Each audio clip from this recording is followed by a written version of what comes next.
Merhaba sevgili boğa burçları, kanalıma hoş geldiniz. Bugün sizlere aşk açılımı yapıyor olacağım. Başlamadan önce kanalıma abone olan herkese tekrar yürekten teşekkür etmek istiyorum. Ve biliyorsunuz bunlar genel açılımlardır. Dileyen, yükselen, ay ya da venüs burcunda kontrol edebilir. Şimdi önce şu tarot kartlarımızı dağıtalım. Bir de enerji kartları seçeceğim. Biliyorsunuz bunlar partner ya da partner adayınızla ilişkinizin genel gidişatı ile ilgili olabileceği gibi o dönem özellikle partneriniz gözünden ilişkinizi ilgilendiren belli bir konuya bakış açısı ile ilgili de olabilir. Ve tarot bir enerji okuma sanatıdır. Lütfen özgür iradenizi de devre dışı bırakmayınız. Evet.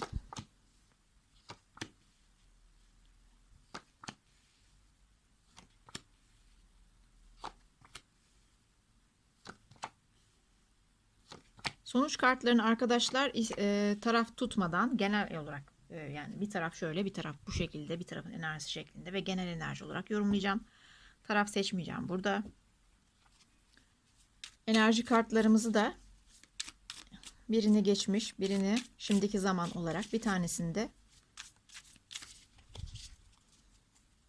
en sonda tavsiye bölümünde vereceğim. Şöyle de karalım da içimiz sinsin.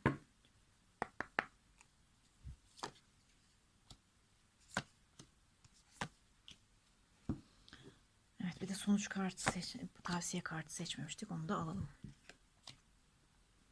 Evet arkadaşlar, şimdi enerji kartımıza baktığımız zaman geçmişte bolluk kartı çıkmış. Olabildiğince pozitif düşünme, pozitif düşünce yapısını korumaya çalışma, istediğini elde etme. Şimdi bu kişiyle yeni tanışmış olabilirsiniz ya da partnerinizdir.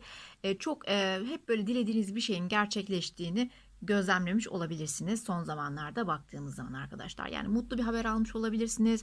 Bu kişinin hep size çıkma teklif etmesini istemişsinizdir. Bir süreden beri o şekilde olmuştur.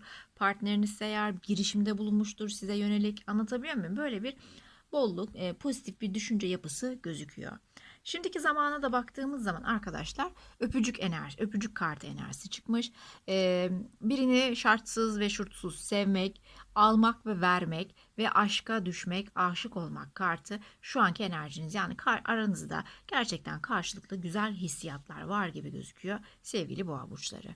Şimdi partnerinizin korkuları ve endişelerine baktığımız zaman arkadaşlar değnek konusu. Yani birbirinizi seviyor olmanız vesaire zorluklar ve olmayacağı manasına tabii ki gelmiyor. Şimdi korkuları ve endişelerine baktığımız zaman arkadaşlar değnek konusu. Değnek konusu nedir? Bir şeyin sorumluluğundan fazlasıyla korkuyor olabilir ya da getireceklerinden, yüklerden fazlasıyla korkuyor olabilir. Bakın illa bu ilişkiyi yaşamaktan korkmak manasında düşünmeyin. Böyle olabilir, ilişkiyi bir üst aşamaya çıkartırsa sorumluluklarım artar korkusu olabilir ya da hayatta bazı bir takım sorumlulukları ya da şu anda partnerinizin omuzlarında yük bindirmiş bir takım etkenler mevcuttur ve bunu da şu anda ilişkiyi etkilediğini, olumsuz etkilediğini düşünüyor ve bundan korkuyor olabilir. Mesela borç yükü.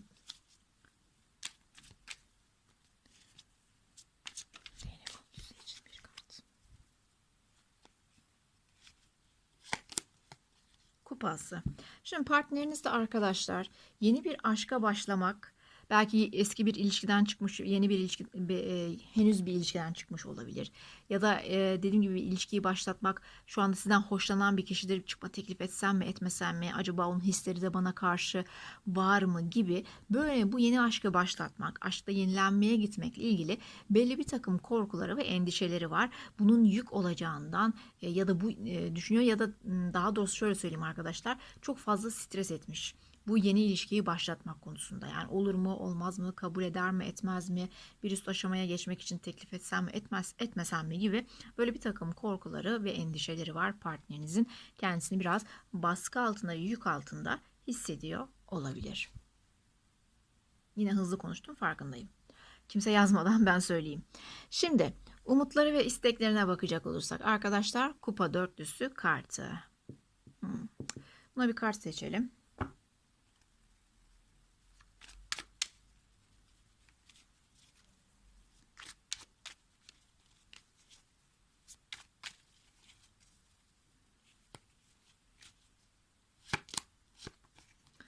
Kupa dörtlüsüne ay kartı çıkmış. Şimdi arkadaşlar partnerinizin bakın belli bir takım tam net göremiyor bazı şeyleri ve belki de Bunu görmeye çalışma mücadelesi içerisinde olabilir. Yani sanki tam olarak net bir şekilde korkularını ya da cesareti bulamıyormuş gibi gözüküyor ve şu anda o yüzden de bu aşkla ilgili adım atmak istemiyor olabilir. Yani yeteri kadar adım atmıştır ama bundan sonrasını örnek veriyorum atmak için tam net bir şekilde önünü göremiyordur. Bazı şeyler yetersiz geliyordur. Ben yeterli miyim? Maaşım yeterli mi? Bu kişinin bana aşkı yeterli mi? Gibi gibi böyle biraz karanlıkta kalmış ve tam böyle net bir şekilde tatmine ulaşmamış bir durumu var. Şu an için partneriniz arkadaşlar sanki doğru yolu bulmaya çalışıyor. Doğru yolu bulana kadar da içine sinene kadar da belki de biraz böyle bir bekleme süreci içerisinde davranmak istiyor olabilir. Her şey içine sinsin istiyor partneriniz. Şu an için tam olarak içine sinmeyen bir şeyler var. Dışsal faktörler ya da merkezi enerji nedir? Değnek kralı bakalım.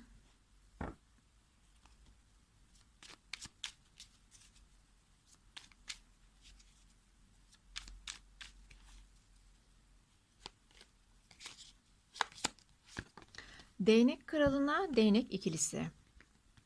Dışsal faktörler şu.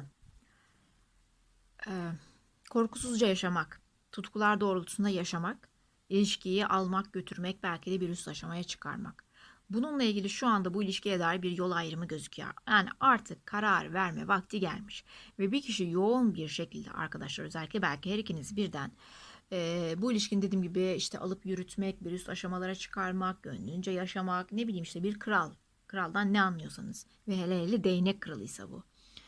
Bununla ilgili böyle bir karar verme aşaması ve karar vermenin gerekliliği şu anda ilişkiyi etkileyen dışsal faktör diyebiliriz buna. Kimi zaman da merkezi enerji diyebiliriz. Burada merkezi enerji olarak karşımıza çıkıyor sevgili boğa burçları. Partner size baktığı zaman ne görüyor? Partner size baktığı zaman bir bekleme sürecinde olduğunuzu, hani elinizden geleni yaptığınızı düşündüğünüzü ve bu artık gerisini partnere bıraktığınızı size baktığı zaman gözlemliyor olabilir. Yine de kart seçelim.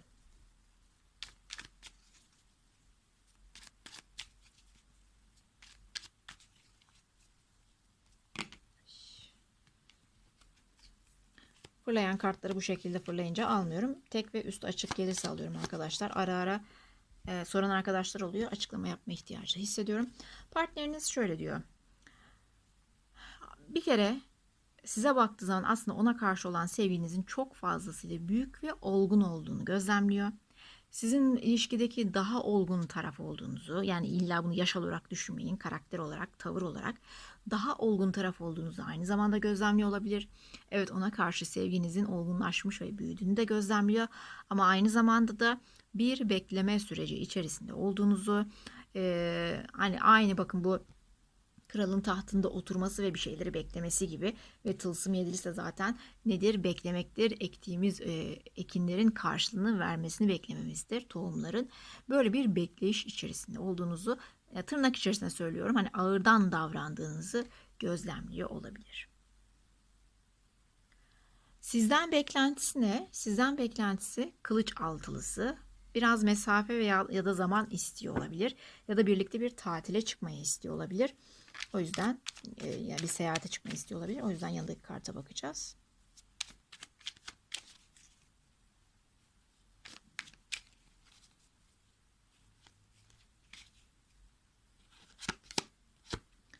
Değnek ası.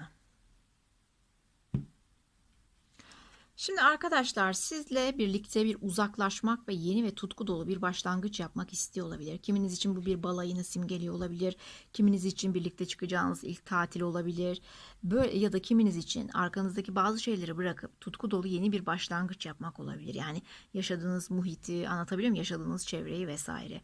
Yani bunun aslında birlikte yapmak istediği bir uzaklaşma olduğunu açıkçası düşünüyorum. Ben değnek ası ile çıkması sebebiyle ama yepyeni bir başlangıç yapmak istiyor. Belki de bazı hataları artık geride bırakmak istiyor olabilir. Sonuç kısmına gelecek olursak bir taraf dediğim gibi bir taraf ve bir taraf olarak ve genel olarak yorumlayacağım arkadaşlar. Taraflardan biri özellikle şöyle göstereyim. Yüksek rahibe yani Azize kartı olarak karşımıza çıkıyor. Nedir? Çekicidir, ulaşılmazdır, yüksek bir platformdadır, içgüdülerini ve uyarıcı rüyalarını dinler, onun kendisine bilgelik vereceğini ve doğru yolu göstereceğine inanır ve sessiz kalır. İşin en püf noktalarından bir tanesi. Bakalım.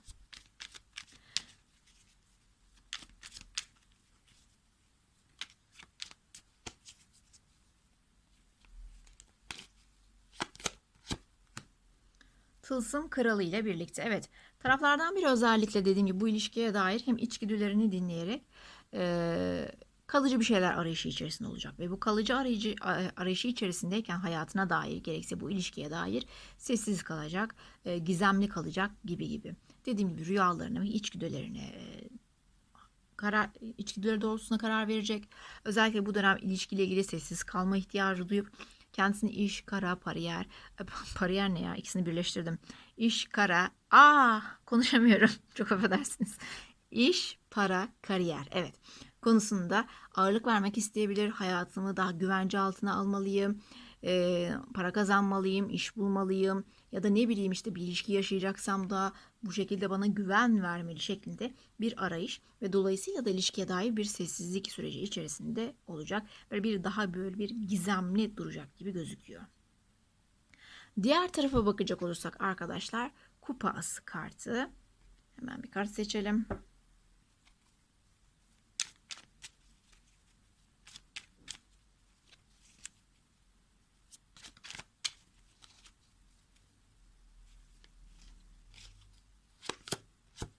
Evet, diğer taraf arkadaşlar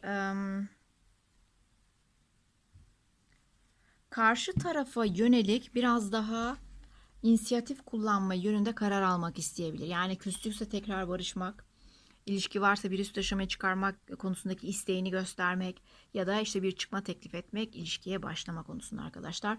Böyle bir taraf diğer tarafa yönelik sanki daha çok adım atmak isteyecek bir pozisyon içerisinde olacak gibi gözüküyor. Bu genel sonucu, ortak sonuca bakacak olursak Kılıç Kraliçesi kartı bakalım.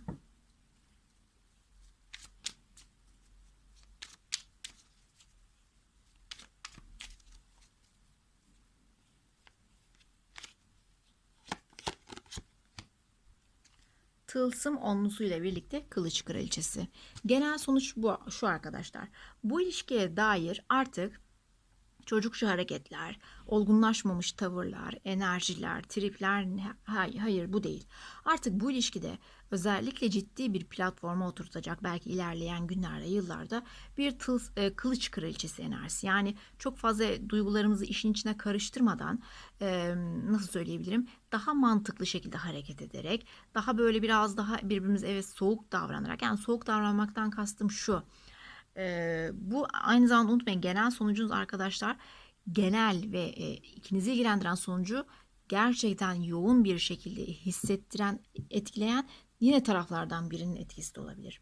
Burada daha çok arkadaşlar bakın, bu genel sonucu etkileyecek kişinin bu karta sahip olan kişi olduğunu düşünüyorum. Bakın şimdi Azize kart yüksek rahibe nedir? Gizemlidir, işte ulaşılmazdır ve ne arayışı içerisinde demiştim? Tılsım kralı, yani güvenlik. Burada da yine bir kılıç kraliçesi. O yüzden bu kişinin genel sonucu etkileyeceğini ağırlıklı olarak düşünüyorum. Karşılıklı enerjinin sonucu olmasından ziyade. Ve bu kişinin dediğim gibi işte duyguların işin içine fazla karıştırmadan mantığıyla hareket etme ve istediğini elde etme, yani tılsım onlusuna ulaşma sonucunu elde edeceğini düşünüyorum. Kılıç kraliçesi ve Azize enerjisiyle birlikte. Çünkü bunun arayışı içerisinde olacak. Yani eğer taraflardan biri bu zamana kadar bir ciddiyet görmediyse, hani atıyorum bunu elde edecek gibi bunu düşünebilirsiniz.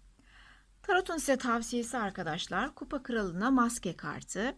Gerçek hislerini göstermemek ve saklamak tavsiye ediliyor. Zaten Kupa Kralı da ya da kraliçelerde severler vesaire, empati duyarlar ama içten içe severler. O yüzden tamam, duygularına sahip çık, duyguların olgunlaşsın vesaire, ama bunları olabildiğince çok böyle karşı tarafı, tırnak içerisinde söylüyorum, hani şımartmadan, çok fazla göstermeden hareket etmeye çalış diyor kartlar size. Evet, bugünlük açılım bu kadardı.